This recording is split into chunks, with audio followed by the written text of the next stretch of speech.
Welcome to Farah talks.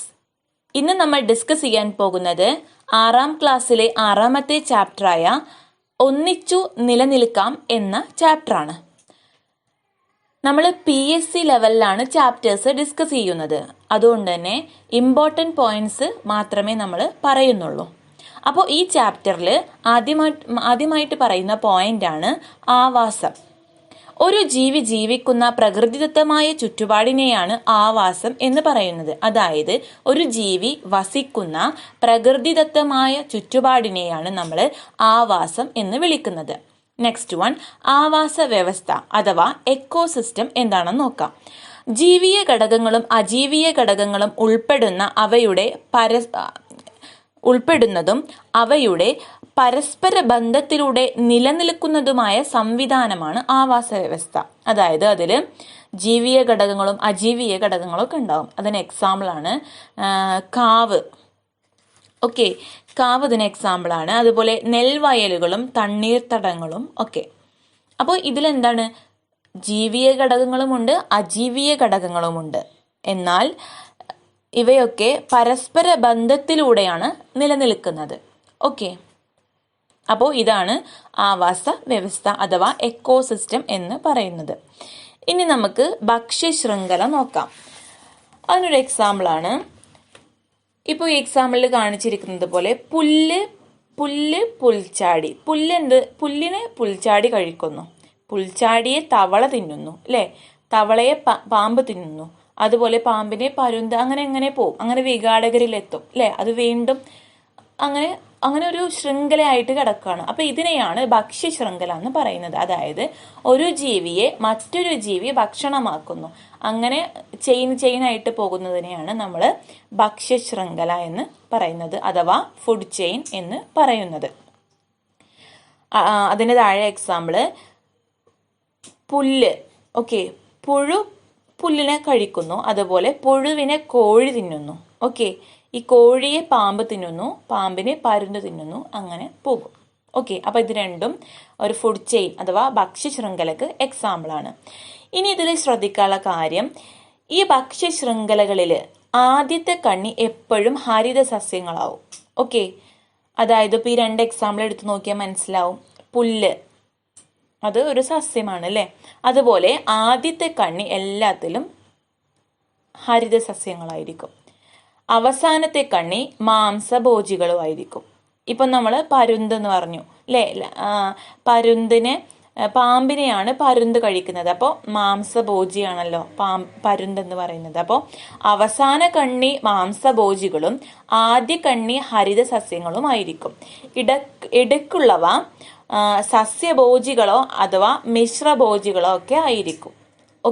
അപ്പൊ നമ്മൾ ആവാസ വ്യവസ്ഥ എന്താണെന്ന് പറഞ്ഞു, അതുപോലെ ഭക്ഷ്യശൃംഖലയും പറഞ്ഞു, അതിലെ ആദ്യ കണ്ണിയും അവസാനത്തെ കണ്ണിയും ഒക്കെ പറഞ്ഞു.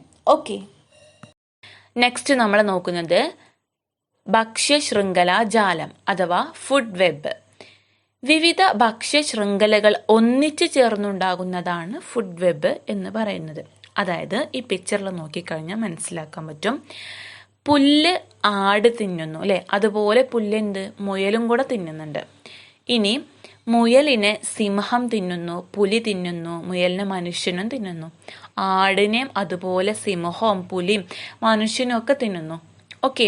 ഇനി നമ്മൾ നോക്കുക, ഈ പുല്ല് മാൻ കൂടെ തിന്നുന്നുണ്ട്. ആ പിക്ചറിൽ നോക്ക്.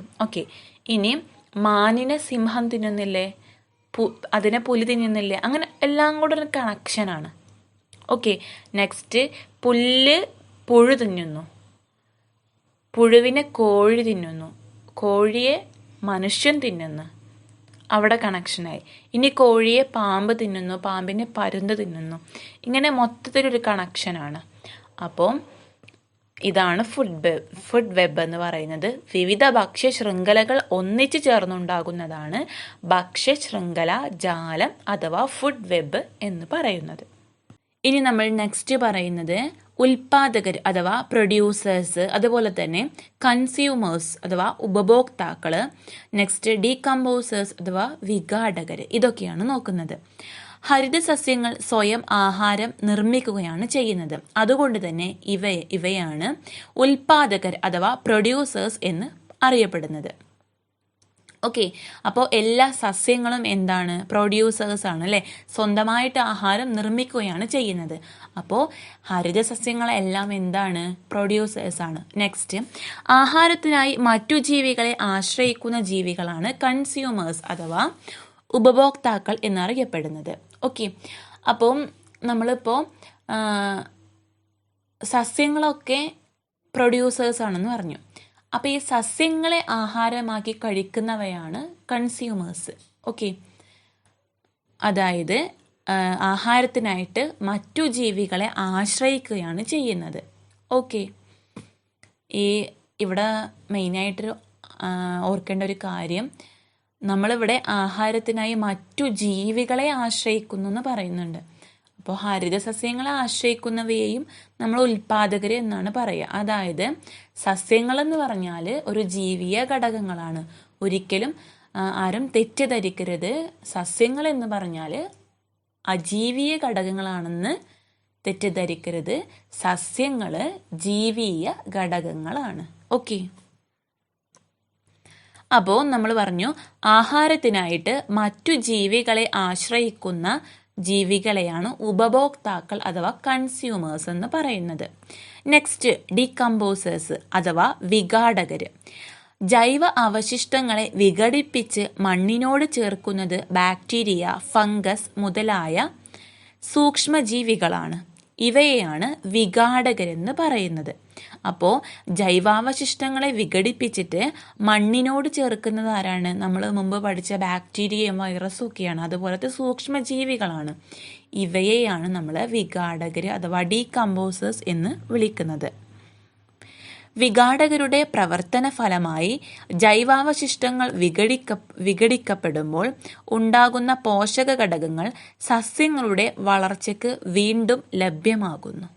ഓക്കെ, ഇനി ഈ പറയുന്ന പ്രൊഡ്യൂസേഴ്സും കൺസ്യൂമേഴ്സും അതുപോലെ ഡീകമ്പോസേഴ്സും ഒക്കെ തമ്മിൽ ബന്ധപ്പെട്ട് കിടക്കുകയാണ് അല്ലേ. ഉൽപാദകരും ഉപഭോക്താക്കളും വിഘാടകരൊക്കെ തമ്മിൽ ബന്ധപ്പെട്ട് കിടക്കുകയാണ്. ആ ഒരു ബന്ധം വിശദീകരിക്കുന്ന ഒരു പിക്ചറാണ് ഈ കാണുന്നത്. അതായത് പോഷക ഘടകങ്ങൾ താഴെ കണ്ടോ, പോഷക ഘടകങ്ങൾ ആഗിരണം ചെയ്ത് ഉൽപാദകർ എന്ത് ചെയ്യുന്നു? ആഹാരം നിർമ്മിക്കുന്നു. ഓക്കെ, അപ്പോൾ നമ്മുടെ ഉപഭോക്താക്കൾ അവയൊക്കെ കഴിച്ച് അതിൻ്റെ മൃതാവശിഷ്ടങ്ങൾ വിഘാടകർക്കാണ് വിട്ടുകൊടുക്കുന്നത്. അങ്ങനെ വിഘടനം സംഭവിച്ച് വീണ്ടും പോഷക ഘടകങ്ങൾ ഉണ്ടാകുന്നു. ഓക്കെ, ഇനി ചില സമയത്ത് ഉൽപാദകരിൽ നിന്ന് തന്നെ മൃതാവശിഷ്ടം ഡയറക്റ്റ് വിഘാടകരിലെത്തും. എന്നാൽ വീണ്ടും അത് വിഘടനത്തിന് ഇരയായിട്ട് പോഷക ഘടകങ്ങളായിട്ട് മാറും. അപ്പോൾ ഇതൊരു സൈക്ലിക് പ്രോസസ്സാണ്. ഓക്കെ, ഇത് മനസ്സിലാക്കി വെക്കുക.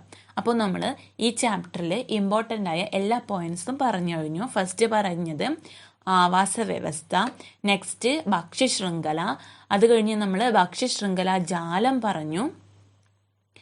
ഓക്കെ, പിന്നെ നമ്മൾ അതിൻ്റെ എക്സാമ്പിൾസൊക്കെ പറഞ്ഞു.